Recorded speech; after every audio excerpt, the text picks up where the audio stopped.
Where's my sound? Yeah, because I don't hear nothing. Okay.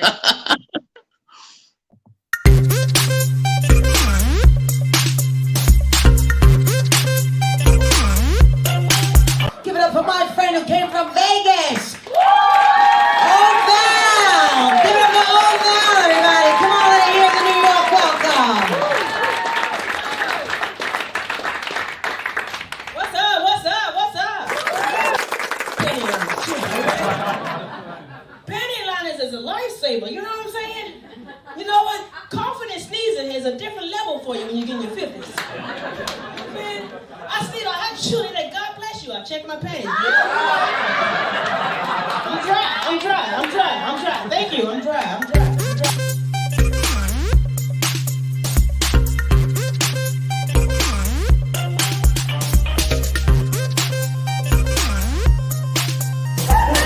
I said, hey, you 23, I'm 52, I'm a little bit too old for you. He said, no, you're not. I'm perfect for you. I said, for what? Child support?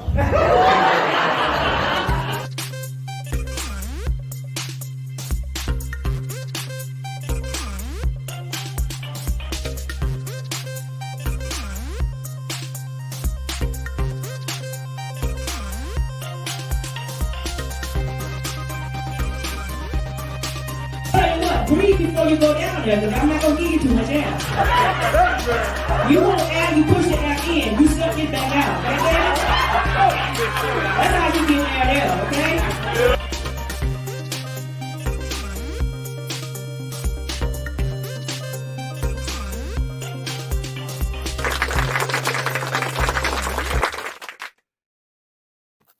Well, hello.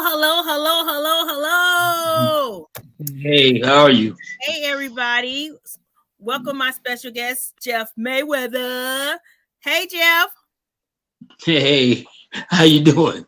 I'm fine. How are you? Oh, I'm good. You good, with all this going on, with all this COVID and all this other stuff going on, so it's a little tough, but I've been good. Okay, all right, that's good. I know I got your message. First, I want to send my condolences out to your family and the loss of in your family. I seen that, and when you sent me that message, it just wasn't for me to tell. I'd rather you tell it yourself. But since you already posted it, I can say my condolences to your family. Yeah, thank you. It was my oldest sister. She had massive strokes back to back. So, oh wow, yeah, it was pretty bad. And they gave her 48 hours to live, and basically that's how long she lived after that. Oh, I'm sorry to hear that. Okay, well, I know one thing. All y'all was clean at the funeral. I seen you and your brothers. Y'all was clean at the funeral.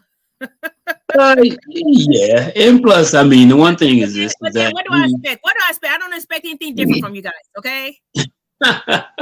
Well, especially Floyd Senior. I mean, he think he Mr. GQ anyway. Oh, so. But the killer thing is, if you really know Floyd Mayweather Senior, he always have thought he was I don't even know why they call Junior pretty boy, because Junior Senior always thought he was pretty boy for years. Okay. he was in his own way, I guess. Yeah.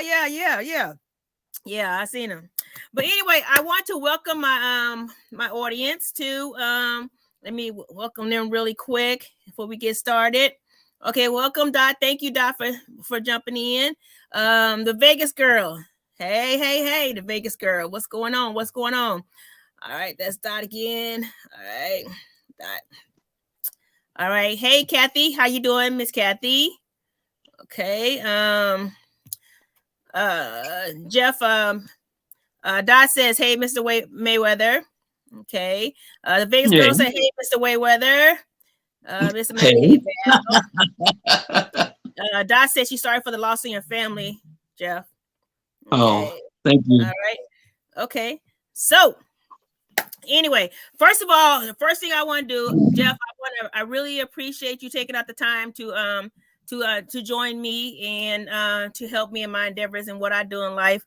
I mean, you know what I'm saying? So much that you do, but I really appreciate you taking the time out to come chat with me. You know, I mean, I can pick up the phone and call you anytime, but at least you came to my podcast and came to talk, and I appreciate that. That's number one. Well, thank you. I'm glad to be a part of it. Thank you. I know I'm always jumping into yours when you're doing live. I want to tell you too, I like how you started doing live, you know, live. You always was taping stuff and posting it later. You I forget what's your friend name? Who this crazy self? The one who be taping and talking crazy. The one who be on your his name is Jody. Yeah, Jody with his crazy self. Okay. You guys used to tape stuff and then put it on later. Now I like how y'all do the live taping, and then y'all have the Q&A. That's cool.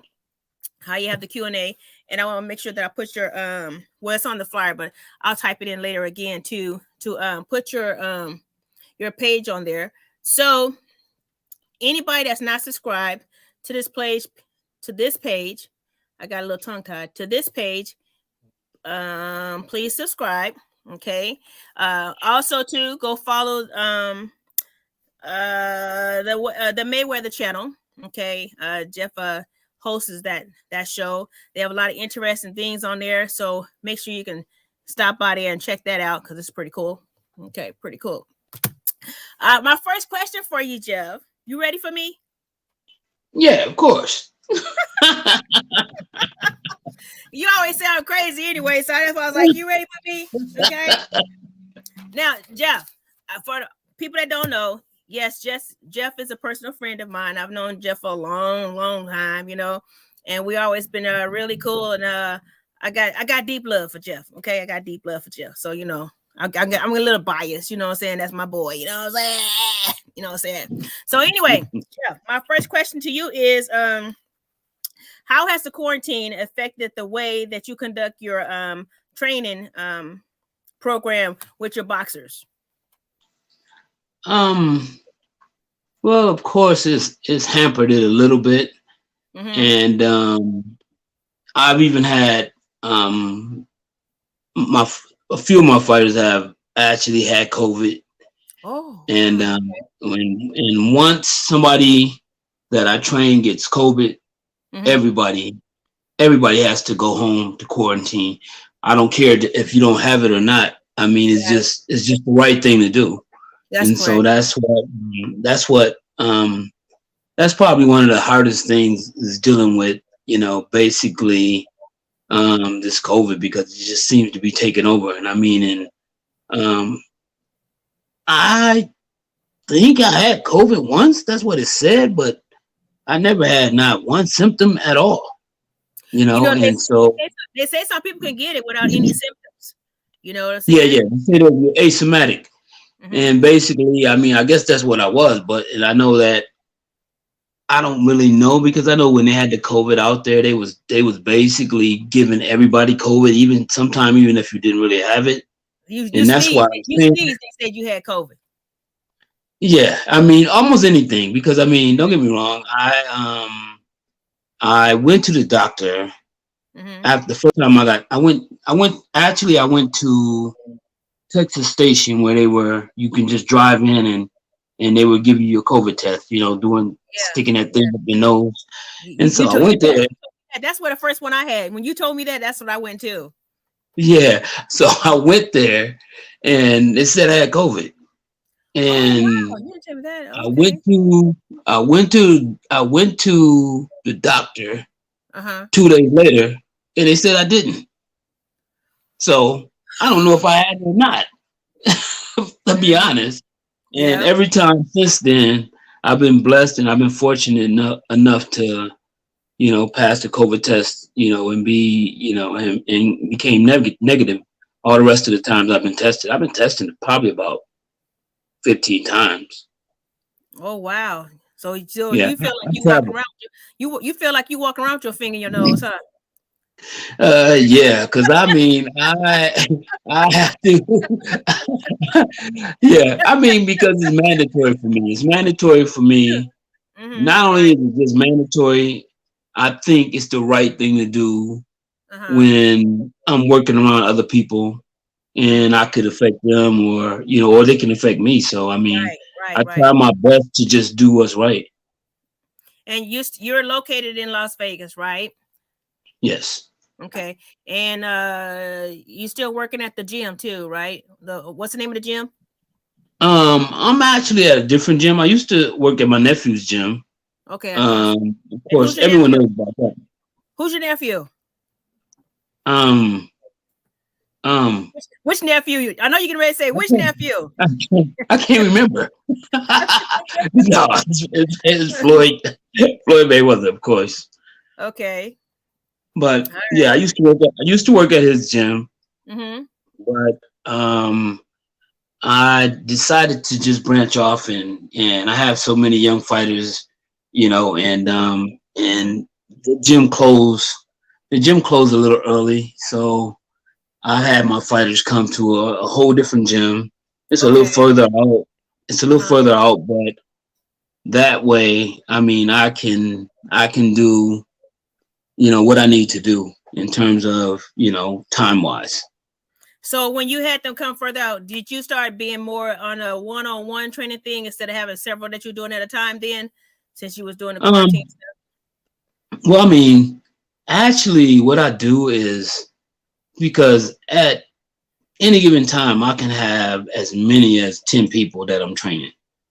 So I basically run it like an assembly line. I take one person, I train them, and then I really can't do nothing else. I can't necessarily watch them, and if they have, but one thing about me, I run my camps like everybody's family, and I mean, and I even, and of course, and I mean, I'm also like a life coach to all my fighters, because we'll sit down and talk about anything. Right. I mean, I think that's very important, more important than the business side of it, because I mean, anyone can work for you, right, but not care for you. And, and so, I mean, that's not me. You see it more family orientated. I see. I got you. Yeah, definitely. I have, and so I have my fighters. They'll ask me almost anything, because they know that I'm gonna be real with them, and I'm gonna tell them. Oh yeah, you're gonna be real. Oh yeah, you're gonna be real. Yeah, if it's good or bad, I gotta do it, because that's just my nature. So, and I mean, that's basically how I I run my camps, is where I take one person, and once I'm done with that person, they go and see. And the thing is, this is that the other fighters help each other. So I don't necessarily have to, and especially like when I have maybe young fighters that come, and maybe their parents brought them from another place. I mean, sometimes, I just don't have the time to train everyone, one-on-one. So basically, at some point, I mean, at least I'll train them one-on-one. But what I mean is, after I'm done with training them, sometime I have to have my other fighters help them as well. Oh, okay. That's interesting, because at the same time, Jeff, even before I started being a comedian, I've always known you to be a very blunt person. Yes. and so when you say that, I'm live right now. So when you say that, I understand what you talk about, because knowing you, I had to know how to handle when you were blunt, knowing that that's just you. But at the same time, it's been beneficial to me, which I'm going to get into some of that too. So I was trying to add on to my live, just to say that I was on Instagram. Anyway, oh shoot, I keep doing the wrong thing. One second. One second. Sorry.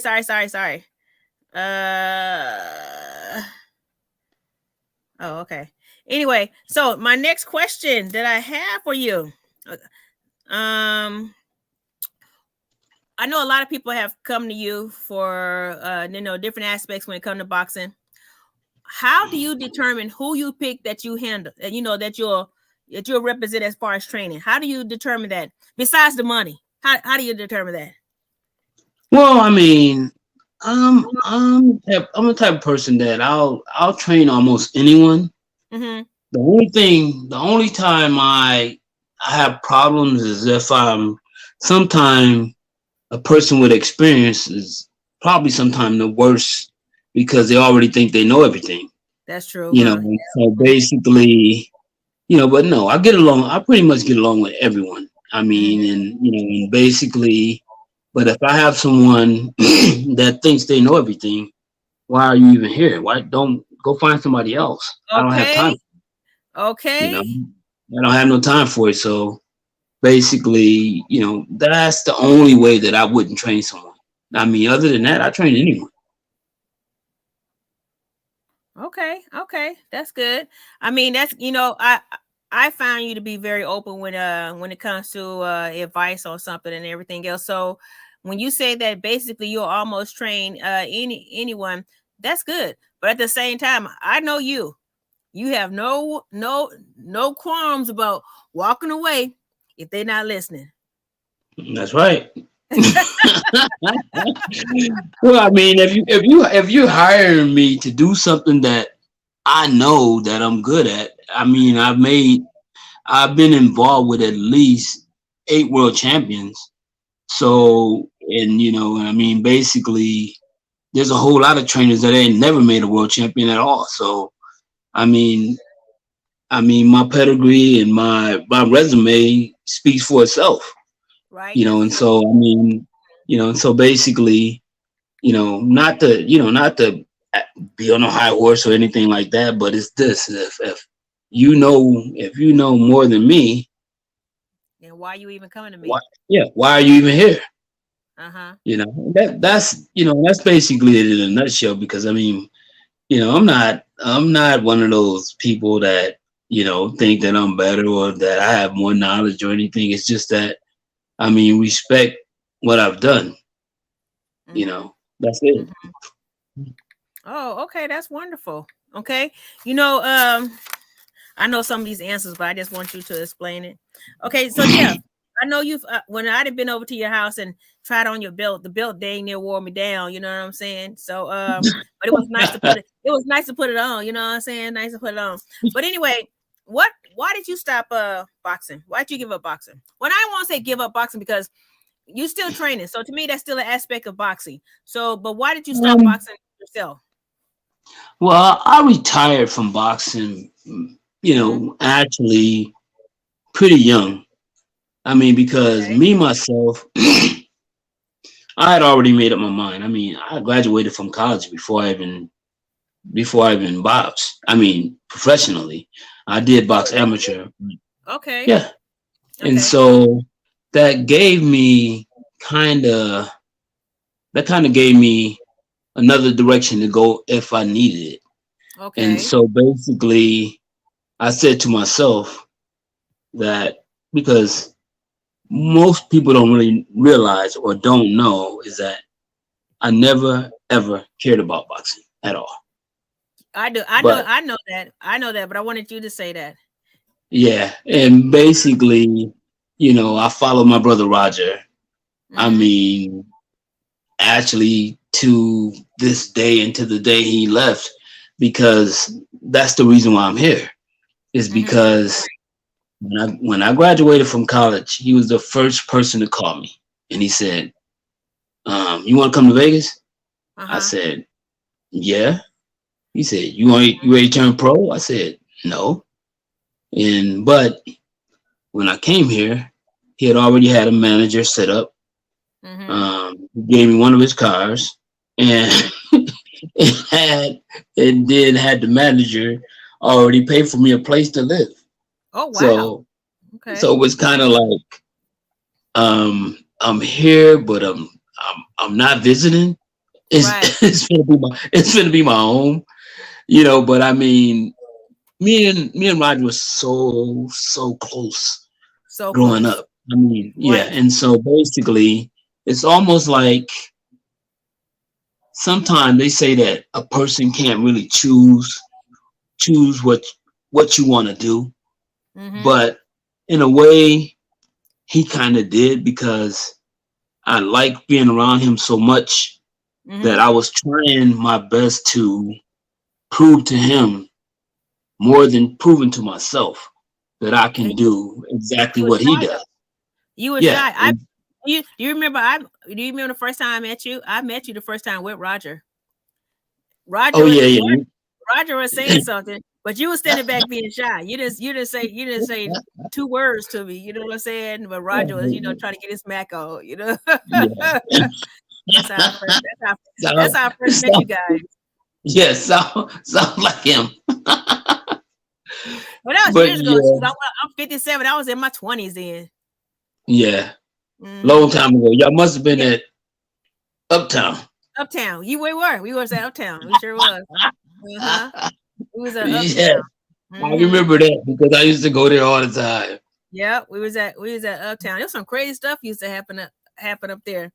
Uh, I know I ain't gonna say it. I've been telling something that happened up there with somebody else. That I ain't gonna, I'm gonna leave that Yeah, alone. don't do that. Yeah, don't do It that. was funny, no, because it was funny. It was funny. It was really funny. But anyway, um, let me see. How could you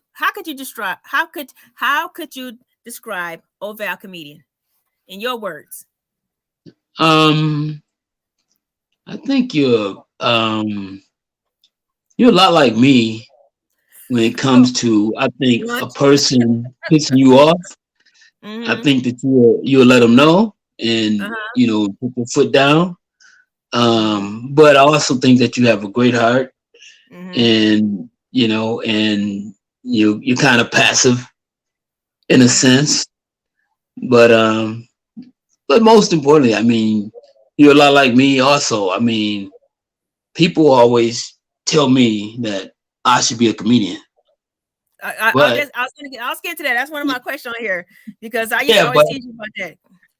yeah, but the one thing is this. See, I know that I can make people laugh. But Right. I can make you laugh, me and you talking. Mm-hmm. But I don't know if I can make a whole audience laugh. Because I mean that's just I don't know. That seems like it's something different. I mean I have a different way of making people laugh, That's and it's true. kind of like it's kind of like intimate. A situation in terms of people that I know and things like that. Uh-huh. But Right. I've been asked that a million times. Why ain't you a Mm-hmm. comedian? Mm-hmm. But like I said, I mean, I did write jokes for guys and stuff like that, but never, at that part never crossed my mind because I just didn't want to get up on the stage and be embarrassed. I know. Well, you know what, Jeff? I'm gonna miss something. When I first started comedy, and I used to run stuff by you and say, Jeff, is this funny? And I tell you, and the stern look that you would give me, you would look down, you think, you go, that could work. And I'm like, well, if it's working, why you ain't laughing? It used to make me so mad. It used to make me so mad. I'm like, okay, Jeff, if it's funny, then why you ain't laughing? No, I'm just saying, yeah, I can see that working. I can see that working. And I was like, dang, Jeff is like one of my hardest critics. But at the same time, that made me really work on it harder to execute the joke better. You know what I'm saying? So it wasn't Yeah, like you sugarcoating this because I'm your friend. You sugarcoating it because okay, Val's my friend. So that's just sugarcoat. You wasn't sugarcoating, and I appreciate that, because that helped me to, like I said, execute the joke better. You know what I'm right, saying? I don't want it to be a question. It was that funny. I want you to already be laughing. You know, right. you know what I'm saying? So that was helpful. I'll tell you that. I was kind of my feelings on my sleeve at the time. I ain't gonna lie. I was like, that, you know what I'm saying? You could have laughed, yeah, you know what I'm saying? No, But but no, it no, was because helpful. It was helpful. no. The one thing is this: is that of course, if you're a comedian and you tell a joke, Uh-huh. automatically you think it's funny, Yeah. but Uh-huh. every joke you tell is not going to touch everyone in the same way. That's true. And then basically I remember one time, giving you a little advice Mm-hmm. about what direction you should have to go because I mean women and men comedians are different. A man can say almost anything, but a Wait a minute, woman you taking question. You take because you know what? I know you don't know this, but guess what? I promise you. My next question I was going to ask you is, okay, I was going to ask you. I said, why did you encourage me to pursue comedy? That's one of my questions. Oh well, I mean, don't get me wrong. Go ahead answering it. I guess so. Well, Mhm. I mean, basically, when I went to your show first before I even started giving you advice, but when I went to your show, it was very, very funny. I mean, and it seemed like you already knew what direction to go, Okay. but actually, I also was a critic. So it was basically like, and I said, well, maybe you need to go a little more this direction because the one thing about women is women have to tell jokes that sometimes sexual, sometimes, they have to like sometimes put themselves in a position where they are putting the man down. Uh-huh. I mean, but it's all in fun, so Right. no one's upset, and I mean, and basically, and so I mean, I remember I spoke to you about you know, a direction to go in, telling jokes in, Right. and I mean, and obviously you took some of my advice, not all of it, Mm-hmm. but everything I say ain't right either. Mm-hmm. So, yeah, but I remember, but I mean, before you came to my first show, well, that wasn't my first show. That was my first show that you came to. But before you had came there, and I was asking you a couple of questions, you would not give me an answer. You would not. Like you said, you had to see it live yourself first before you right? would give me any advice on anything. And I thought, what the you kind of friend of you? But I understand where you come from because at the same time, even though you was my friend, you still was being precautious what you was going to say to me because you wanted to make sure that you knew what you was talking about, not just what I told you. You know what I'm saying? Yeah, I had to see it. Yeah, I had to see it, but I mean, I must admit that I was very impressed, and that's the reason why I do support Oval. you As did. if I'm not in town, if I'm in town and you have a show, chances are I'm going to be there. That's You true. know, That's true. But be Jeff, be you have bought tickets to shows I'm on and didn't even come. Be good. You just bought it for support.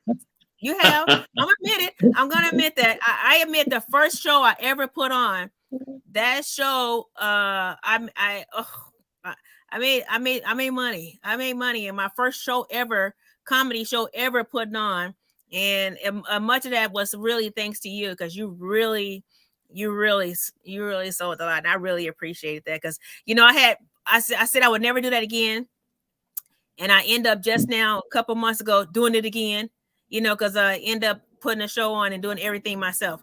And I said that years ago when I did that. I ain't never doing this again. I ain't never doing it, put everything myself. And then here I go, I did it again. And I said it again. I ain't never doing this again. But I gotta remember that because it's too much. It's too much with one person doing everything. right. Yeah. But I mean, don't get me wrong. I mean, the one thing is this: that still, at some point, even if you're not doing the show by yourself, you still want your own. You still want your own lane where you're in control of, the things that you can say and the things that you can do. Yeah, I appreciate that, Dot. Yeah, I do. You know what, Jeff? Let me ask you something. What do you see? Since you see me perform several times, what do you see different from show to show? Because there's something that I purposely try not to do, and you told me not to focus on that, and I understand where you come from. Is I don't want to. First of all, I never get the same show. Never. I try not to do the same jokes. I always bring one of my oldies in there too because that's what everybody know it by but sometimes some of them are requested too, so I try to do that. But what is something that you notice from show to show when it comes to me? Well, I mean, the one thing is that it's a little different every time, like you said. sometimes, sometimes you even you get on the audience. You talk about them, and and then there's other times where, like I said, as a woman, you talk about sexual stuff, and then you talk about in a sense where you put down a man in a playful way and things like that. I mean, but men understand that. I think men understand that better than women, and I think that's a big part of women's comedy because I mean, a woman can talk about money, how she get money, things she can do for money, and things like that. But I mean, you cover a whole lot more than just that subject itself. Well, remember at first I wasn't going that route, and you told me, you said, "Look, Val, you're a female, you're dominantly male situation, so you're gonna have to be a little risky. You're gonna have to be a little risky." And I was like, definitely. But then you was like, Val. But when I did it, I listened to you that part. So I started being a little risky. And I started getting more people, laughing and crying more, and everything else. But at the same time, I remember one time when I was telling you we was talking about it after the show, and I said, yeah, if I got as much dick as all these people think I'm getting talking about dick, I said, man, goddamn, I couldn't even sit down. Because I'm like, some people are saying it's jokes. And they're like, why do you make so many jokes? I'm serious. Somebody asked me, why you make so many jokes about dick? I said, because I can't talk about pussy unless I'm talking about mine. You know what I'm saying? I don't know nothing about nobody else's pussy but my own. So, oh my God. I talk about dick. You know what I'm saying? I mean, that's something I'm familiar with. You know what I'm saying? That's not mine, So that's why I do that. But I was telling you, at first, Jeff, I was scared. I was scared to go there. I was like, Jeff, I don't want to. He was like, Val, you're going to have to be a little risky. You're going to have to be a little risky. You just don't be too vulgar about it, but just be a little risky. And I was like, oh, okay. All right. Yeah, you got to put it out there. Huh? I said, you got to put it out there. You did tell me that. You was like, okay, you ain't got to tell the truth about everything, but just turn it up a little bit. You know what I'm saying? And I always remember this one lady. I always go back to this. There's one older lady, and this lady, I'm telling you, Jeff, I know I told you this story, but I know if she wasn't 70, she was close to it. And you know how you after the show, you go around telling everybody, how you doing? You enjoy the show, you introducing yourself to people and all that stuff. And she was leaving, I thought, but she was coming towards me where I was, and she's like, I came up here for you. And I was like, oh, okay, thank you, ma'am. Thank you. She said, I came all the way up here for you. I came up here for you. And I was like, okay, because I can see that there's an attitude. And she's like, right. You ain't talk about them. I said, you ain't talk about them. You know them and they did. You ain't said nothing about them. I said, oh. In the back of my mind, I'm thinking, this woman's 70. What does she want to hear about dick for? You know what I'm saying? So I listened. I said, well, ma'am, I'm saying, I apologize for that. But in order for me, if it's something particular that you want me to talk about, you're going to tell me before I go on the stage, not when I get off. You're going to tell me before I go on stage. I said, I would have had a couple more dick jokes, if I know that that's what you wanted, But, she was so mad at me. She was so mad. She's like, I came all the way up here for you. And I was like, oh, and I was like, damn, Val, you got them all the way up to the 70s following you, girl. Go, girl. I laugh. That's to this day, that still cracks me up. I just keep remembering how she just was chewing me out. She was chewing me out because I didn't talk about dick. The nerve of me. She came all the way up to the TV and I didn't talk about dick. The nerve of me. Yeah, what's wrong with you? Yeah, what's wrong with you? How the hell you gonna get on stage and don't talk about dick? I am 70 years old. I want to hear something about some dick, okay? Oh my God. Oh God, that was so funny. I mean, I still laugh about this day because just the look on her face. She was so pissed at me. I was like, oh, okay. And then sometimes I talk about, if I say something about some dick, people's eyes get bugged like, oh, I'm like, we can talk about it. Don't be scared. Don't be scared about it. Shoot, the guys and the girls, like when you talk about dick, I don't know what you talk about. Okay. So I'm actually a boxing question. I know we didn't say several things. I'm actually a boxing question. I didn't watch the fight. I haven't watched fights in years. I don't don't watch fights. But I heard a lot of stuff because I, heard a lot of stuff on the internet. But do you think that Deontay, what's his name, Wilder? Do you think he was prepared? Do you think he was prepared for the fight? Yes and no. Okay. And why I say yes and no? Yes, he worked extremely hard.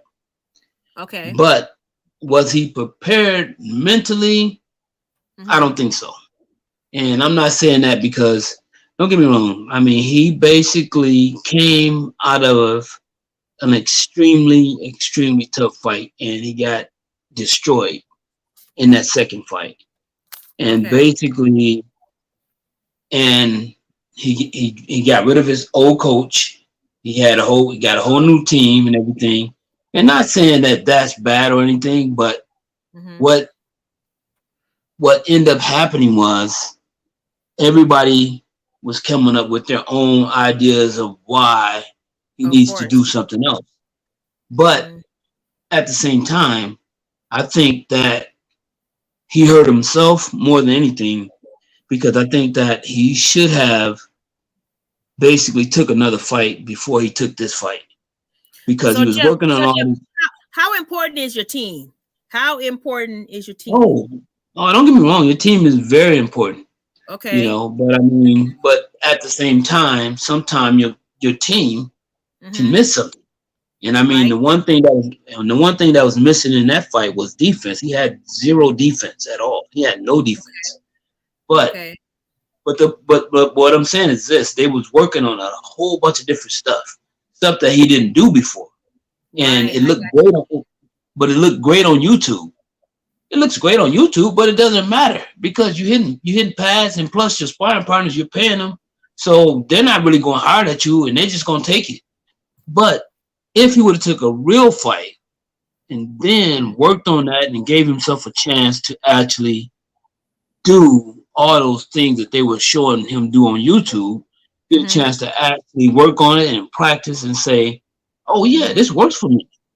And then he's a guy who's been knocking out everybody that steps in front of him at 217 pounds. Then all of a sudden now he goes up to 238 pounds. He goes up to 238 pounds, but he goes up to 238 pounds by lifting weights. And when you lift weights, you get tired fast. I can say that slow you down, huh? Weights slow you down, huh?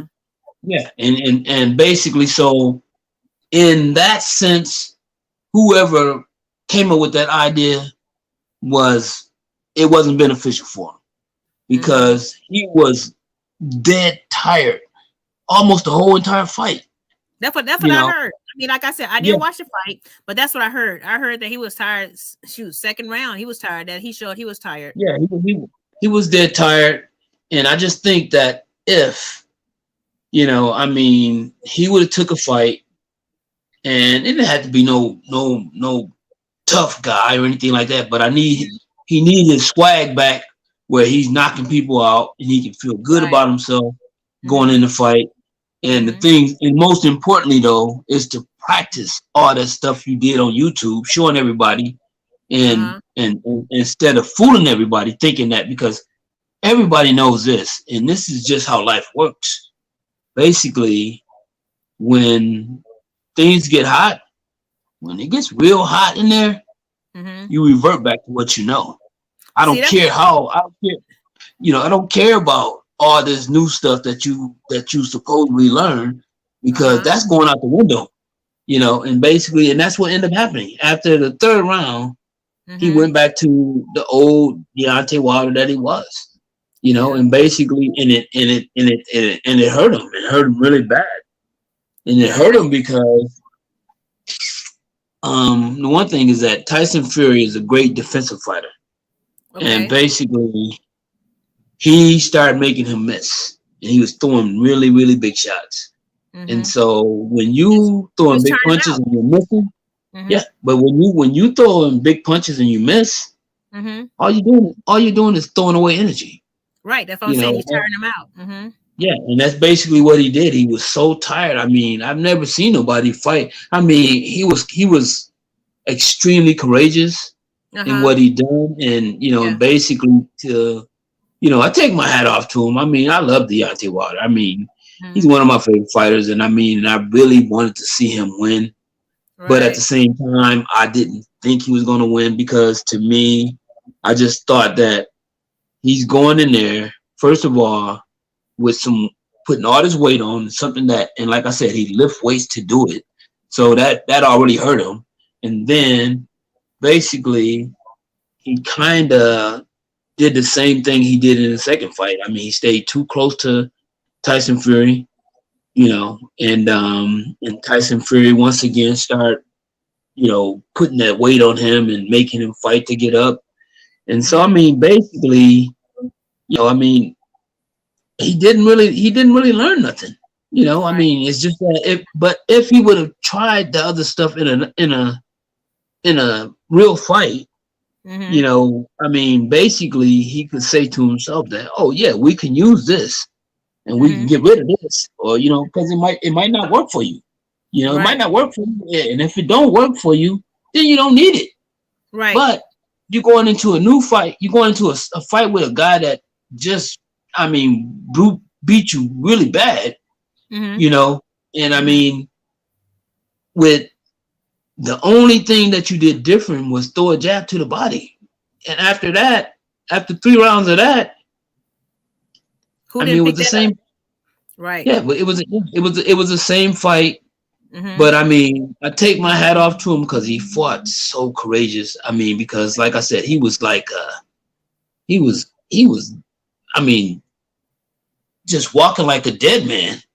Mhm. He was so tired, but he Mhm. still found a way, because he has tremendous power, and he found a way to put Tyson Fury down, and Mhm. he put him down twice, as a matter of fact. Mhm. But Tyson Fury, that's the one thing about Tyson Fury. Tyson Fury will always get up. He got up the first fight, Mhm. and twice in the first fight, Mhm. and then got up, twice this time. And Mhm. so the difference is that when he hurt Mhm. Tyson Fury could really see him loading up Mhm. because he was loading up the punches. Because I mean, Deontay Wilder he's one of the best punchers in boxing history. You Okay. know, and, Uh-huh. and so if he hits you, he's gonna hurt you. Okay. And but he started missing and just was completely drained. And then all of a sudden, it was Tyson's turn. Once Tyson started hitting him, Mhm. it's gonna be a lot. It's gonna be a lot tougher for you to get up Right. because he knows. I mean, he's throwing clean shots at you, and basically, he's not winging his punches. And when he does, he's not throwing away energy like Deontay was. He was throwing away Right. so much energy, and I Mhm. mean, he was like, it was almost like he was drunk in the ring. It looked like, I mean, because he was just leaning one way, and I mean, and I don't know. I mean, but I take my hat off to him, and like I said, I mean, it was a great fight. Okay. Give and take on both sides, and Uh-huh. I mean, and I don't think that nobody should feel, bad about seeing the fight Uh-huh. because I mean they put everything on the line, and I mean, and what happened. That's Yep. You boxing. know, It's got to be a winner and a loser. well, you talking about changing your team up, and to me, that's too late in the time to be changing your team up. That's just my opinion. I'm not a trainer like you, but the thing is, it reminds me of something my friend told me that dances a lot, and I said, what is the one of the scariest things when you dance? And she said, the scary thing is you waiting to get out there. She said, once you get out there, she said, it's a routine. So it's not like you're going to forget the routine because it's a routine. You do it over and over and over. So to me, I think he had a routine. I mean, it sounds like to me he had a routine, with his old coaching staff, and then he changed it. So now he has stuff coming to him. And like you said, when you get a little ding dong, you're not thinking about the new stuff. You're thinking about what you're used to. You know what I'm saying? That's and then true. you got somebody out, that's in your corner that's not telling you what you used to. They're telling you the new stuff, what they trying to tell you what to do. So he probably got a little confused. You know what I'm saying? Got a little confused, and it's like that's possible. Mm-hmm.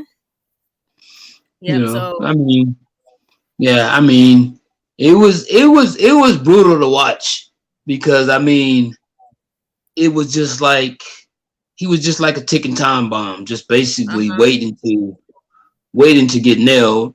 And and I knew once he got nailed, it was going to be over for him. Yeah. He held on for as long as he could. He fought with all his heart.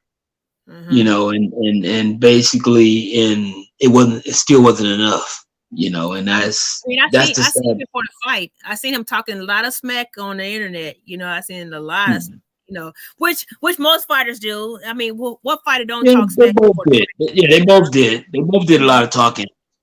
So, I mean, but of course, I mean, the two guys, when the first fight was a draw, in which I'm gonna be honest, I thought that Deontay Wilder really won the first fight. And he actually did have Tyson Fury actually knocked out, and I think there was a lone count. And now they're even saying this time around that people thought it was a lone count, but I don't think this was a lone count. I just think that, once again, there's 101 excuses that are coming from nowhere, and basically, and that's what happened. That's what happened after the first fight, and then that's what happened after the second fight. That, I mean, so many different excuses.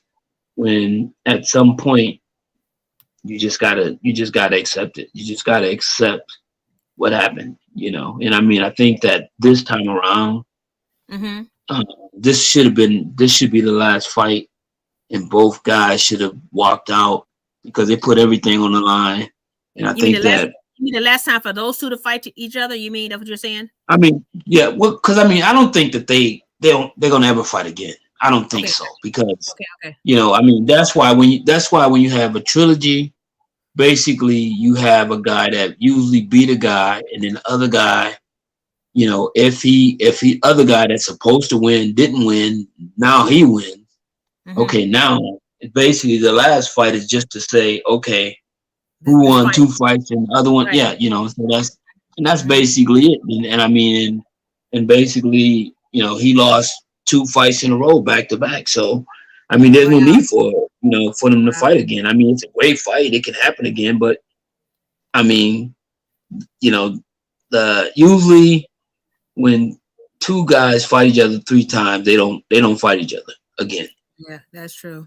I'm gonna say that Dot says, that mentality has to be impact too. Yeah. And then she's a big sports fan. She loves boxing, she was saying. And she says, weights make muscles heavier. Cardio builds speed. Okay. And then she was saying, and that's true. That's true. And I mean, that I think lifting weights hurt him more than anything. Yeah. And she said she loves boxing. And he had no defense. His hands were at his chest when his hands should have been here. Right. She said Tyson lands his punches or dance. Okay, I didn't see the fight, so I don't know what that means. Okay, let's see. He was selling wolf tickets. She said he was selling wolf tickets though. So I'm not sure which one she's saying was selling wolf tickets. I guess maybe she's talking about Deontay, that he was selling wolf tickets. Okay. I don't know. I mean, basically, I mean, he probably was selling wolf tickets, but at the same time, I mean, he probably was believing in what he was being taught. So I don't know if that's wolf tickets. He was selling tickets. He was selling tickets, period. He was selling tickets. You know what I'm saying? Okay. Ain't nothing wrong with selling tickets. I ain't say wolf tickets. I said he was selling tickets, okay? He was doing whatever he needed to do to sell them tickets, okay? He needed people to buy them tickets to the fight. Huh? Yeah, he was doing good. He was doing good then. Okay. Yeah, she's talking about Deontay selling tickets. I mean, wolf tickets. Yeah. Okay. All right. Jeff, why do you love boxing so much?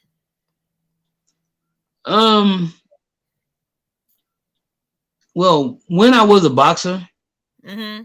I didn't care so much about it, but Mm-hmm. once I became a trainer, Uh-huh. it was different because now I'm a part of somebody else's journey. And Okay. basically, and I mean, we go down that road together Mm-hmm. and either we succeed or we Okay. fail. Okay, But, gotcha. Mm-hmm. and basically, everyone is not going to become a world champion. That's true. Everyone is not going to, and so basically, but it's just that journey, that journey of trying to help someone change their life, Right. and that to me is more important than me winning a fight or me winning a belt or anything because, I mean, it's so much more. Like I said, I mean, I'm I'm more like a life coach as well. I mean, so Mhm. if at one point in time I used to I used to call it like an Oprah session. I used to sit down after we trained, and then I would have everybody sit down, and everybody would tell me their problems. Okay. What's going on in their life, Mm-hmm. and basically, if they had a problem that was too big to handle, I Mm-hmm. would allow them to come stay with me until that was resolved. And basically, you You try know, you trying to see where their head is at, right? You that's what you was doing. You trying right, to see where their head was at. Okay, that's yeah, good. yeah, and basically, so I had an open door policy, and basically, Mm-hmm. I mean, that to me, helping someone, trying to guide them, not just in boxing, but in life, Mm-hmm. trying to make the right choices and things like that as well. So, because Mm-hmm. there's a whole lot more left after boxing. I mean, there's a whole lot more still, lot more life that you still got to live. Mm-hmm. Mm-hmm. So, and I'm old enough to have been through a lot of things that they're gonna see, that's coming in the future. Mm-hmm. Mm. Okay. That's good. That's kind of how I thought about when it comes to basketball. I still feel that way. I mean, I see like a young girl doing something like, oh, that you should do this, you know what I'm saying? But it's, like you said, it's just an instinct that you wanna train them better than what you were. You know what I'm saying? It's just my Right. daughter hated. My daughter didn't like no sports. I was like, oh, and everybody's like, I know she killing it. I know she run track. I know she playing basketball. Like, nah, she don't like those sports. I'm like, what? That's your child? I'm like, No, she I tell played, jokes. I played every Oh, she do tell jokes. She got a smart ass mouth, that's for sure. You know what I'm saying? But I mean, I played every sport except soccer. So I mean, with her, I just and I remember Yeah, my well, coach you. making me go to the weight room. I hated weights. I hated weights. I Yeah. mean, I'm still paying for it now because these curvy legs, that's from weights. Because you had a field coach, and then you had a sprint coach. So I know what you mean by you need a different coach for different things. So I Right. did the hurdles and the high jump and the relay. That was my main ones I did. So I had a different coach for the hurdles. I had a different coach for the relay, and then I had a different coach. I had a different coach for high jump. So and I'm only 5'5", but And you somehow I jump was three. And you jump three I was feet. hot. Man, I used to hop. I had hops. I had hops. I what? mean, What? What? What is your What is your highest jump? 3 feet. shut up, Jeff. You okay? 3 feet. You so wrong. But guess what, Jeff? I broke when I was going to school. I broke the school record for high jump. Oh, that's great. Mm-hmm. I had hops I, because I always played guard, a point guard, and I always wanted to be a forward. But they were like, "You too short, you too short, you too short to be a forward." But I always wanted to be a forward. But like if they got in foul trouble, then I got to play forward. That's the only time I got to play forward because of my height. But other than that, I had to play right. guard. But I loved then they used to, when I did play forward, they're like, how she get there? Then the other coach be like, don't let her out. How is she out jumping you? She's way shorter than you. But I had the hops, but I just didn't have the height. like me. Because I thought I was going to the NBA. Oh, okay. Anyway, so Dot says that's a top trainer, Mr. Mayweather. Yeah, you are. You are. That's why I said Thank you.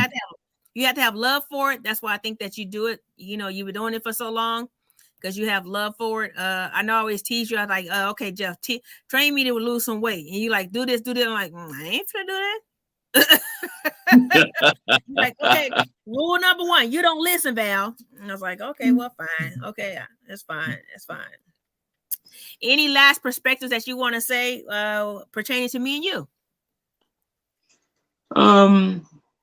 Well, I guess. Wait, I'm sorry. One thing I want to say is that I want to tell you one thing. I know I don't hardly tell you this. I cherish our friendship. I really do. I cherish our friendship. And I have to say there's not a time that came by that I have not picked up the phone and give you a call. I don't care if you're on a plane, you out of town, or you in the gym, that if you can't talk, you say you'll get back with me. And I appreciate you cherishing our friendship. Yes, and you beat me to it because I was getting ready to say the exact same thing. Oh, So, really? Okay. yeah, so yes, and I think that we'll stay friends for forever, hopefully.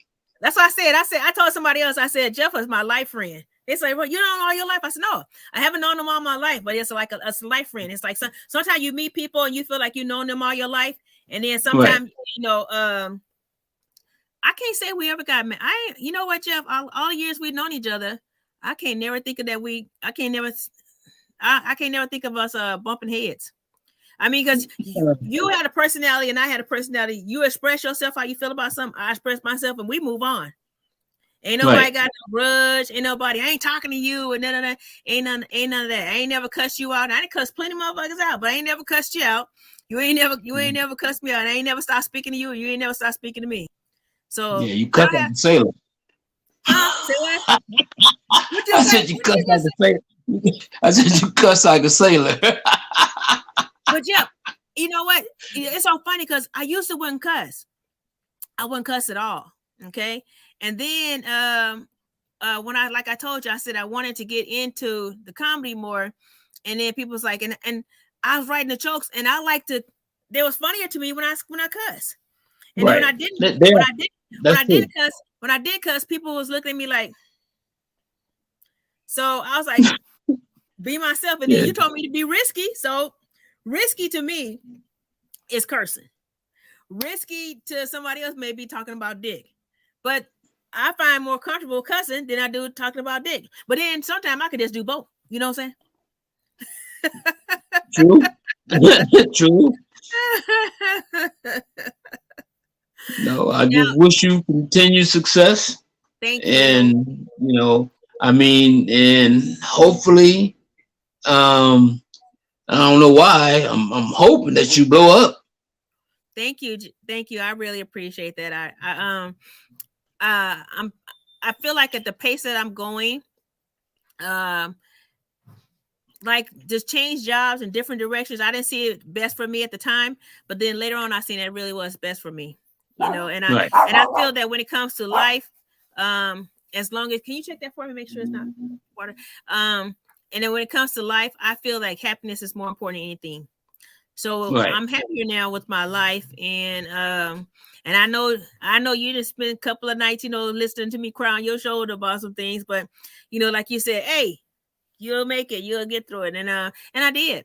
But at the same time, when you're going through something, that's when you can find out who your real friends are, you know, because like you're the type of friend to me, you never sugarcoat nothing, and at the same time, you are good or bad, you're going to tell me what time it is, and I can take it for what it is. That I'm not going to persuade you to change your mind on what you're telling me. You just tell me how you feel about stuff. And those, to me, those are true friends. You know what I'm saying? Agreed. Mm-hmm. So thank you for coming on, and I appreciate it. I know you've been telling me for a while you're going to do it, and I just haven't made the time, and you haven't made the time. Our schedule's been conflicting. And if you're and I'll open the door, you're more than welcome to ever invite me on your channel too. I'm gonna put that in. I put it in the bio. I mean, not the bio, but the description of the show. I put it in there. And like I'm gonna say again, for the ones who are listening, go in YouTube. The YouTube page is the Mayweather channel. Okay, that's with Jeff. And then if you're on IG, go to the real Jeff Mayweather. That's just don't go to the other page. That somebody hacked that page. So Yeah. make sure you go to, even though it has a blue check on it, that's not him. Okay, that's not Jeff's page. Go to the real Jeff Mayweather. Go to that page. Okay. Jeff, I appreciate you. Love you, brother. All righty. All right. So we're going to say bye. Thank you, everybody, for stopping by. Don't forget, if you are not subscribed, please subscribe to my channel, Oval Comedian. If you'd like to follow me on Instagram, and same thing, it's Oval Comedian. And also, too, give me a thumbs up.